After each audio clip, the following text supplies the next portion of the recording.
Comme tous les matins, je me réveille, je sors de mon lit, je me prépare, je m'installe à mon bureau, j'ouvre mon ordi et je commence à travailler. J'écris les premiers mots de mon nouveau script de vidéo YouTube, où je commence à travailler sur le nouveau SaaS que je suis en train de créer. La journée passe et je sais que le lendemain je vais devoir recommencer, mais j'ai toujours pas de résultat et je vois pas exactement où tout cela mène. Je me demande quand ça va enfin payer. Et dans un moment pareil, ce serait hyper simple d'abandonner. Mais je me suis décidé à lire ce livre dont j'ai entendu parler dans cette vidéo.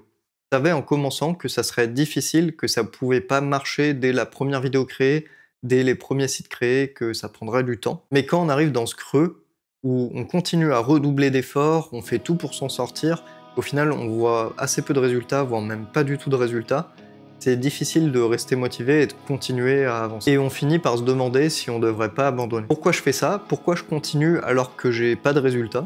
Pour aller me trouver un taf que j'apprendrais à apprécier, tout abandonner comme si j'avais jamais commencé. Mais dans ce cas, pourquoi commencer? Si je savais que ce serait dur et que j'ai quand même jugé utile de me lancer, pourquoi j'arrêterais alors que je suis face à ce à quoi je m'attendais? Et ce livre parle de ce graphique, que l'auteur va appeler The Deep, à comprendre en français comme le gouffre. Et il part du principe que tout ce qui est bon à faire et doit être fait va forcément ressembler à ce graphe. Au début, vous êtes hyper motivé et enthousiaste à l'idée de commencer cette nouvelle aventure et vous commencez à voir vos premiers résultats, même le fait d'avoir des retours extérieurs, c'est assez facile de prendre beaucoup de plaisir au début et de se dire waouh, c'est vraiment génial.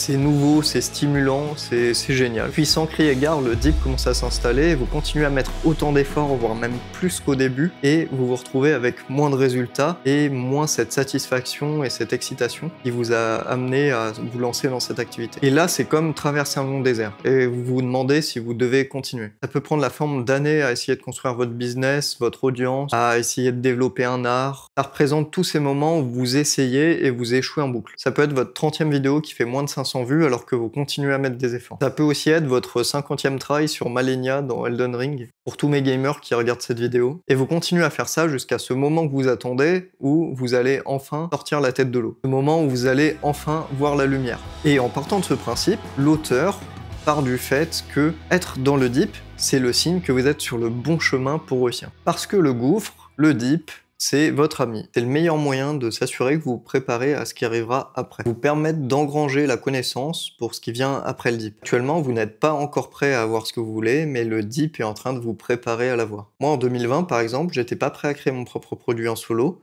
mais j'ai travaillé en entreprise, j'ai vu comment ça se passait à différents niveaux, et en 2024, j'étais prêt à créer mon produit en solo. Ce qui personnellement m'a beaucoup aidé dans ce livre, c'est le fait qu'on nous rappelle que s'il n'y avait pas de deep, il n'y aurait pas de rareté. C'est parce que vous allez persévérer dans le deep, dans ce moment de creux, que ce que vous voulez atteindre a réellement de la valeur. Vous allez persévérer là où d'autres ont abandonné. S'il n'y avait pas de deep et que c'était juste une courbe ascendante, tout le monde aurait 100 000 abonnés sur YouTube, 1 million sur son compte en banque, serait devenu le roi des pirates. Et si tout le monde avait ce million sur son compte en banque, par exemple, ça n'aurait plus la même valeur. Les choses ont de la valeur parce qu'elles sont difficiles à obtenir. Et il y a une vision à un moment qui est presque un peu morbide, mais qui permet de bien visualiser les choses, c'est de se dire que la fosse, le deep, il est rempli de plein de gens qui n'ont pas réussi à atteindre ce que vous voulez avoir. Ils sont arrêtés avant. Des gens qui n'ont pas suffisamment voulu se battre pour sortir de cette fosse. Parce que tous les jours, des gens abandonnent, mais si c'est vraiment important pour vous, vous n'allez pas abandonner. Et l'auteur nous rappelle aussi qu'il n'y a aucun moyen d'obtenir ce que l'on veut en passant autrement que par ce gouffre. Alors comment on survit à ce gouffre? Pour ça, vous devez avoir une véritable motivation intrinsèque. C'est pas l'argent, le succès, la gloire qui va faire que vous allez tenir sur le long terme. Vous devez savoir que même si vous mettez beaucoup d'efforts pendant 1 an, 2 ans, sans obtenir beaucoup de résultats, que ce soit financier ou autre, il faut vraiment que vous soyez appelé par ça et que vous disiez qu'il n'y a pas d'autre chemin à suivre, que c'est la bonne chose à faire. Et Seth Godin, l'auteur, nous rappelle aussi que savoir qu'on est dans le deep, c'est le premier moyen de s'en sortir. Ce livre, il peut vous apprendre à apprécier le fait de continuer à avancer là où beaucoup ont arrêté. Et ça permet de faire un pont avec une autre chose très importante, c'est célébrer les petites victoires. Vous avez une chaîne YouTube, que vous gagnez un palier de 100 abonnés, célébrez-le. Si vous avez un business que vous faites grossir et que vous commencez à voir que vous allez arriver vers une forme d'indépendance financière, pareil, célébrez ça, c'est hyper important. Et un autre truc que personnellement je fais pas assez, mais que je vous invite à ce qu'on fasse tous ensemble, grâce à mon Discord des petits créateurs qui est en description, et s'entourer d'autres personnes qui sont dans ce deep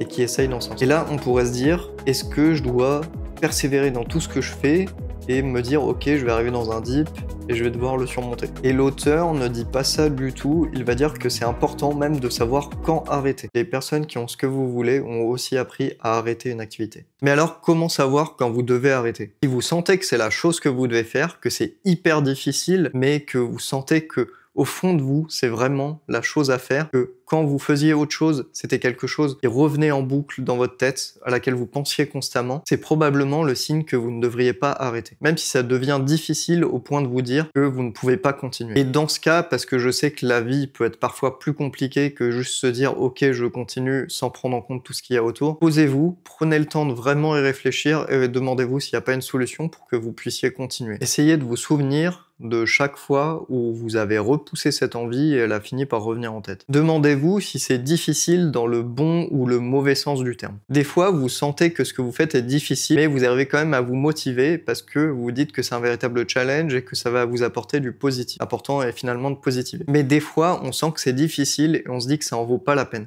On se sent un peu obligé de le faire. Dans ce cas, c'est un très mauvais signe. Demandez-vous aussi si arrêter cette activité serait le moyen de la remplacer par une meilleure activité. Et si vous voulez pas arrêter une activité juste parce que vous avez mis trop d'énergie, trop de temps et trop d'argent dedans, eh bien vous feriez peut-être bien de l'arrêter quand même parce que c'est pas une raison suffisante. L'une des phrases de Seth Godin qui m'a beaucoup marqué aussi, c'est le fait de se dire que si vous ne vous voyez pas traverser le dip, alors ça ne sert probablement à rien de commencer. Quoi qu'il arrive, il sera là à vous attendre, donc si vous commencez et que vous finissez par arrêter pile quand vous le rencontrez, eh bien vous devriez pas commencer. Seth Godin ne dit pas ça pour nous décourager, mais plutôt en se disant qu'il faut être sûr de vouloir vraiment investir le temps dans cette nouvelle activité. Si vous savez que toutes les nouvelles activités dans lesquelles vous allez vous lancer vont être contrôlées par le DIP, eh bien vous devez juste être sûr que vous avez l'énergie, le temps et le désir réel de traverser ce dip. Comme ça, vous ne perdrez plus de temps avec des activités pour lesquelles vous n'êtes pas prêt à traverser ce dip, mais vous imaginez quand même avoir des résultats. L'auteur va même vous conseiller de savoir quand quitter avant même de commencer. Comme ça, vous posez directement vos limites. Il nous suggère aussi de bien analyser